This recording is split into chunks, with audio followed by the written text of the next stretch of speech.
नमस्कार सभी को, मैं हूं सागर पांडे। स्वागत है आपका हमारे चैनल इंटेलेक्चुअल सागर में। आज हम बात करने वाले हैं कि जब नॉन रेसिडेंशियल इंडियन मतलब एनआरआई हाउसिंग लोन लेते हैं तो उन्हें क्या क्या डॉक्यूमेंट्स लगते हैं। हम लोग डिटेल में ये चर्चा करेंगे कि केवाईसी के लिए एनआरआई को क्या क्या डॉक्यूमेंट्स देने पड़ेंगे, सैलरीड और बिजनेस क्लास के लिए एम्प्लॉयमेंट से रिलेटेड क्या क्या डॉक्यूमेंट्स बैंक मांगता है।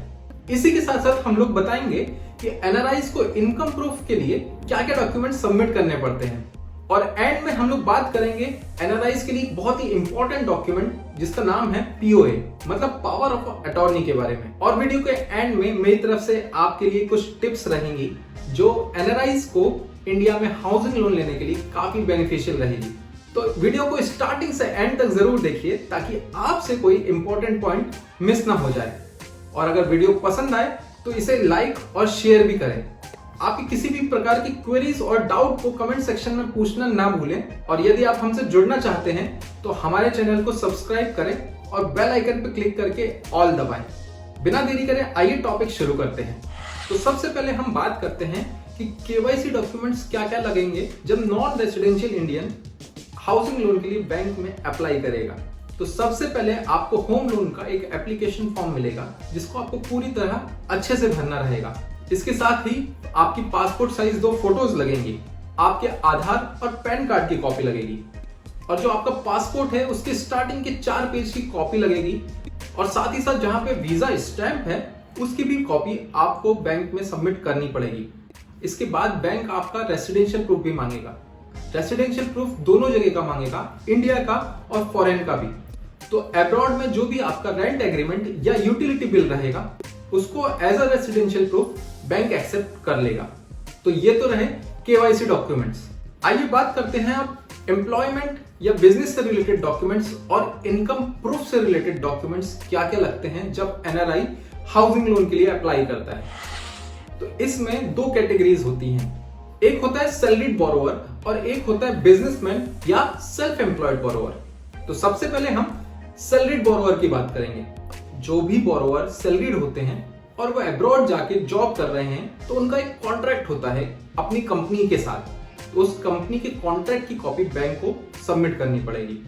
साथ ही साथ आपकी लास्ट 6 मंथ की सैलरी स्लिप या सैलरी सर्टिफिकेट अगर अब्रॉड में बोलते हैं उसको, तो attested bye either Indian consulate at that place या फिर आपके एम्प्लॉयर के द्वारा अटेस्टेड सैलरी स्लिप की कॉपी लगेगी।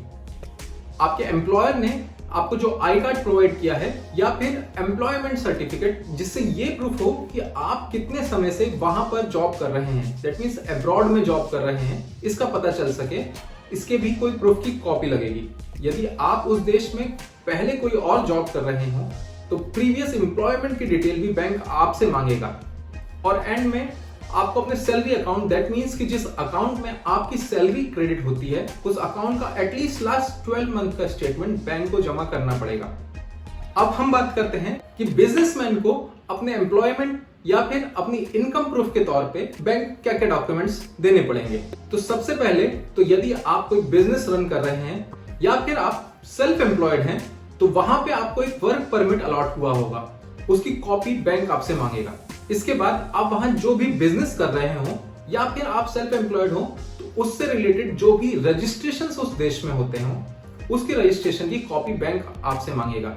नेक्स्ट, जैसे इंडिया में आईटीआर होता है ऐसे फॉरेन कंट्रीज में जो भी इनकम टैक्स का रिटर्न फाइल होता हो बैंक आपसे उसकी कॉपी जरूर मांगेगा, तो वो भी आप प्रिपेयर करके रखें। यदि आप उस देश में इससे पहले कोई और जॉब या और कोई बिजनेस कर रहे हो तो बैंक उसकी डिटेल्स आपसे मांगेगा। तो आपके प्रीवियस एम्प्लॉयमेंट या प्रीवियस बिजनेस के रिलेटेड डॉक्यूमेंट्स भी आप ऑलरेडी अरेंज करके रखें। एंड लास्ट, बैंक आपसे आपके बिजनेस अकाउंट, दैट मींस कि जिस अकाउंट में आपके बिजनेस की इनकम क्रेडिट होती हो उस अकाउंट का लास्ट 12 मंथ का अकाउंट स्टेटमेंट मांगेगा। तो ये सारे डॉक्यूमेंट्स आप ऑलरेडी प्रिपेयर करके जरूर रखें।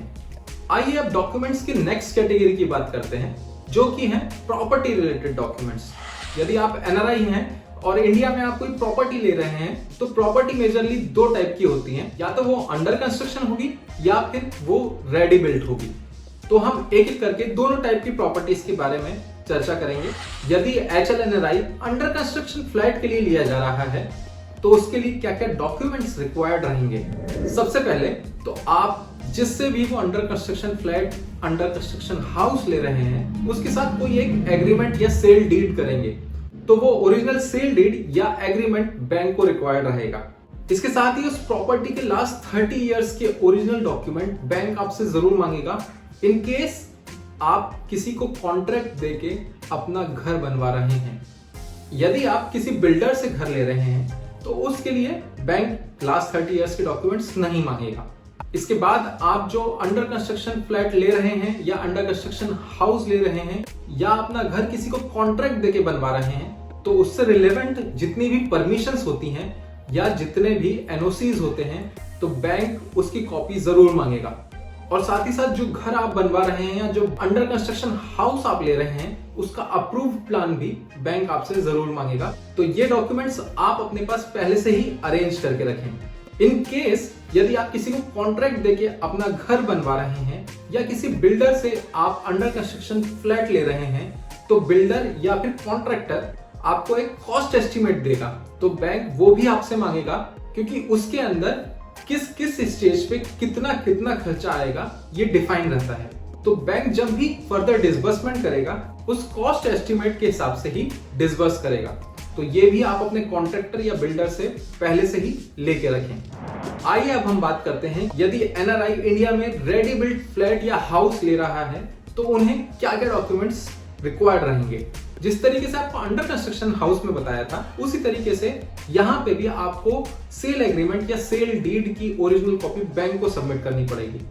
अप्रोक्सीमेटली लास्ट 30 इयर्स से उस प्रॉपर्टी का जो भी रिकॉर्ड है, उसके ओरिजिनल डॉक्यूमेंट्स आपके पास होना चाहिए, बैंक आपसे वो लेगी। और साथ ही साथ जो घर आप ले रहे हैं उसका अप्रूव प्लान और उससे रिलेटेड जितनी भी परमिशंस हैं, उसकी कॉपी बैंक आपसे मांगेगी। तो ये डॉक्यूमेंट्स आप पहले से ही अरेंज करके जरूर रखें। तो ये तो बात हुई HLNRI के प्रॉपर्टी से रिलेटेड डॉक्यूमेंट्स की। आइए बात करते हैं NRI के केस में काफी इंपॉर्टेंट एक डॉक्यूमेंट की, जिसका नाम है POA, that means power of attorney. POA एक प्रकार का राइट ट्रांसफर है जो आपके द्वारा किसी और को दिया जाता है किसी भी एक निश्चित काम को करने के लिए, वो भी तब जब आप उस पर्टिकुलर वर्क को करने के लिए वहां पे प्रेजेंट नहीं रह सकते हो। उसका रीजन कुछ भी हो सकता है। तो जब NRI इंडिया में कोई घर ले रहे हैं और उसके लिए हाउसिंग लोन अप्लाई कर रहे हैं, और यदि वो इंडिया खुद नहीं आ सकते, तो वो इंडिया में अपने किसी क्लोज रिलेटिव या अपने किसी फैमिली मेंबर को पावर ऑफ अटॉर्नी प्रोवाइड करते हैं, और जिसको वो पावर ऑफ अटॉर्नी प्रोवाइड करते हैं वो उनके बिहाफ पे बैंक में आके लोन डॉक्यूमेंट एग्जीक्यूट या साइन करता है। तो POA के केस में हर बैंक का अपना एक फॉर्मेट होता है। यदि आप किसी को POA प्रोवाइड कर रहे हैं तो उस पर्टिकुलर बैंक से उसका फॉर्मेट जरूर मंगाएं। जब भी आप फॉरेन में POA असाइन करते हैं तो बैंक के हिसाब से उस POA को इंडियन काउंसुलेट के द्वारा सर्टिफाइड करवाना पड़ता है, एंड देन उस POA की हार्ड कॉपी आपको इंडिया सेंड करनी पड़ेगी।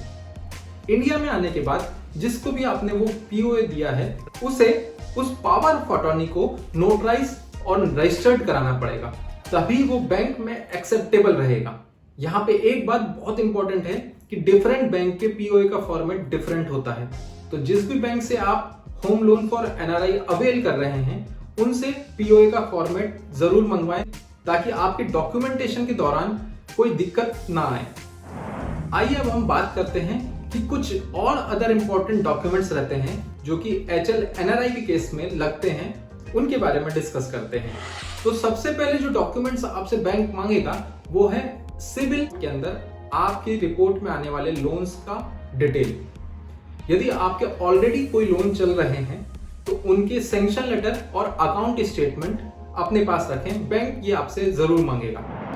HL एप्लीकेशन में जो भी असेट आपने शो किए हैं, बैंक आपसे उसका प्रूफ भी जरूर मांगेगा, तो उसके प्रूफ से रिलेटेड डॉक्यूमेंट्स भी आप अपने पास अरेंज करके रखें। इसके अलावा यदि आप जिससे घर ले रहे हैं उसे कोई एडवांस पेमेंट कर रखा है, तो बैंक आपसे उसकी रिसिप्ट भी मांगेगी, तो उसकी ओरिजिनल रिसिप्ट आप अपने पास ऑलरेडी अरेंज करके रखें। साथ ही साथ bank case to case basis पे कुछ और डॉक्यूमेंट्स भी आपसे मांग सकता है, तो आप अपने बैंक से ये पहले ही पता करके रखें कि उन्हें आपके केस में और क्या क्या रेलेवेंट डॉक्यूमेंट्स चाहिए हैं, जिससे आप वो पहले से ही अरेंज करके रखें और आपको लोन प्रोसेसिंग के दौरान कोई प्रॉब्लम ना फेस करनी पड़े।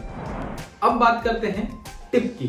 तो मोस्ट ऑफ द बैंक्स में जब HL NRI को दिया जाता है तो उनकी कंडीशन रहती है कि इंडिया में उनके कोई ना कोई पेरेंट या फिर क्लोज रिलेटिव को उस पर्टिकुलर लोन में आइदर को बोरोवर की तरह ऐड किया जाए या फिर गारंटर की तरह ऐड किया जाए। तो आप एज अ NRI जिस भी बैंक से होम लोन लेने जा रहे हैं उनसे इस क्लॉज के बारे में जरूर पूछें।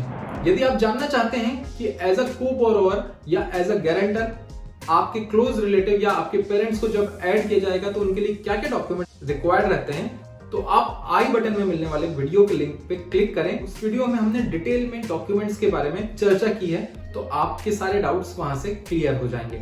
इसके साथ साथ यदि आप ये जानना चाहते हैं कि आपका लोन क्वांटम क्या होगा, तो वो जानने के लिए भी आप आई बटन में दी हुई वीडियो पे क्लिक करें। इन दोनों ही वीडियो का लिंक मैं डिस्क्रिप्शन में भी प्रोवाइड कर दूंगा, आप चाहें तो वहां से भी जाके इनको देख सकते हैं। तो ये तो वो सारे डॉक्यूमेंट्स थे जो आपको रिक्वायर्ड रहेंगे जब आप as a NRI home loan के लिए अप्लाई करेंगे। आपको ये वीडियो कैसी लगी है हमें कमेंट सेक्शन में जरूर बताएं। यदि आपके और कोई भी क्वेरी हो या और कोई डाउट हो तो आप कमेंट सेक्शन में हमें बताएं, हम आपकी क्वेरीज, आपके डाउट्स का रिप्लाई जरूर करेंगे। ये वीडियो अगर आपको पसंद आई है तो आप इसे लाइक करें और अपने NRI फ्रेंड्स के साथ शेयर करें जो कि होम लोन के लिए अप्लाई करने वाले हैं या कर रहे हैं।